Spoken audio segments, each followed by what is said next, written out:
All right, sorry about that. I had to make 2 videos. So basically the ruler postulate states that the distance, so if you want to write this down, the distance between any 2 points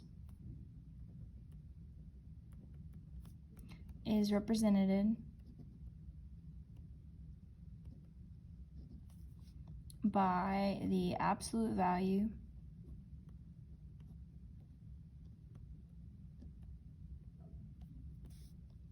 of the difference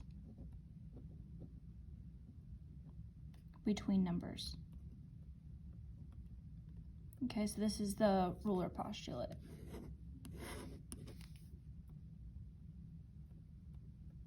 All right, sorry about my handwriting. So the distance between any 2 points is represented by the absolute value of the difference between numbers. So we have a number here and a number here. The first number is 2. So we're going to take the absolute value of 2 minus, this is about 5.12. So these are in centimeters. So 1, 2, 3, 4, 5, 6, 7, 8, 9, 10. So this would be 5.1234. Okay, so I'll do 2 minus 5.4, and I get 3.4, I think. Hold on. Yeah, negative 3.4. Okay, so and the absolute value of a negative number is just 3.4. So we know the distance here is 3.4 centimeters. All right, and that goes the same way. So if I took the absolute value of 5.4 and subtracted it from 2, I'd still get the absolute value of 3.4, which gives me 3.4. So I can take any of those 2 numbers, subtract them, and take the absolute value, and that will be the distance. So that is how we find the distance between 2 numbers. All right, let's go ahead and go down to this one. Plot these we're going to plot all these coordinates. So just a reminder that when we're looking at these coordinate points, this represents your x value on the left, and then your y value on the right. And this is your y-axis, this is your x-axis. Okay, positive numbers are to the right, negative numbers are to the left, positive numbers are up, negative numbers are down. Okay, so that's how we kind of read this. Then it says determine if K or JK and LM are congruent. So we need to figure that out. So let's plot it first. Negative 3, which is to the left, 1, 2, 3. And then we're going up because 4 is positive, 1, 2, 3, 4. This is J. All right, and then same thing here. Since it's positive, we're gonna go to the right 2, 1, 2, and then we're gonna go up 1, 2, 3, 4. So this is K. All right, then we got L over here, which is positive 1. We're gonna go to the right 1, down 1, or up 1, 2, 3. So L. And then positive 1, and then down negative 2. So this is M. So we're gonna, it says JK is 1, so this is the line JK, is what they're talking about, and then line LM. Okay, so we're trying to see if these are congruent. So I'm gonna take this line JK and I'm gonna count how many units long is it. We can either count or we can use our ruler postulate. So let's use our ruler postulate. All right, so with my x values, we're at positive 2 here.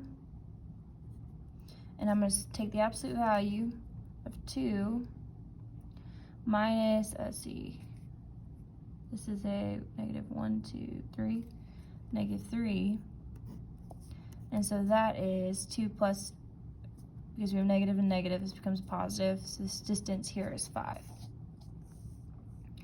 All right, we're going to do the same thing here, but this time we're going to take the numbers going long ways, okay? So this is, because it's a vertical line, this would be positive 1, 2, 3. And we're going to subtract it from negative 2. All right, and we're taking the absolute value. Sorry, I meant to go ahead and write it like that, because the absolute value of a positive number is still positive. So we can see that the distance between both of these is 5. And if you wanted to count it, 1, 2, 3, 4, 5, you could 1, 2, 3, 4, 5.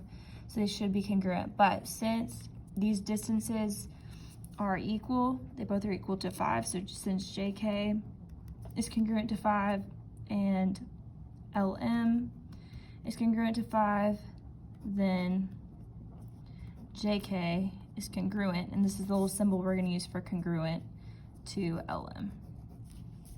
All right, so what I would do is go ahead and star this question because this is a question that's going to be important on your test. So just want to go ahead and say that so you can go ahead and be looking back at this problem whenever we start getting ready for our test.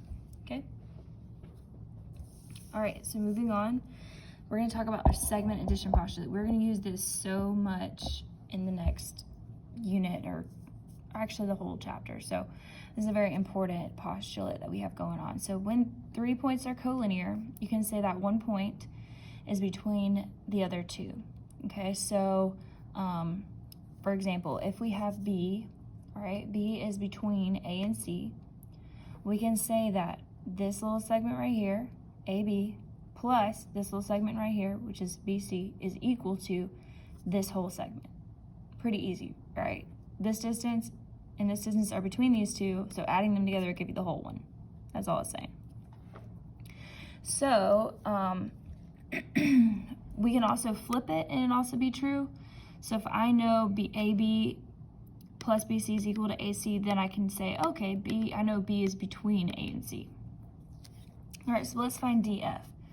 So we know DE is equal to 23, and we know EF is equal to 35. So I know those two together, right, 23 plus 35, will give me DF, okay? Because DE plus EF should equal DF. So 23 plus 35 is 58. So 58 is our answer. All right, you can even write DF is equal to 58. All right, going down here. Now we're given, all right, FH is 36. And we know FG is equal to 21. Okay, according to my formula, FG plus GH should equal FH. Okay, that's the whole thing. So I'm going to substitute these in. 21 plus GH is equal to 36. And then I can solve for GH by subtracting 21. So GH is equal to, and that's 15. Okay, now you can really just look at this and say, oh, okay, I know the whole distance, I know part of the distance, and if I'm trying to find this one, I'm just going to subtract these two. So it's pretty easy for these problems to see kind of what to do. But that is it. If you have any questions, feel free to email me. All right, thanks guys, bye.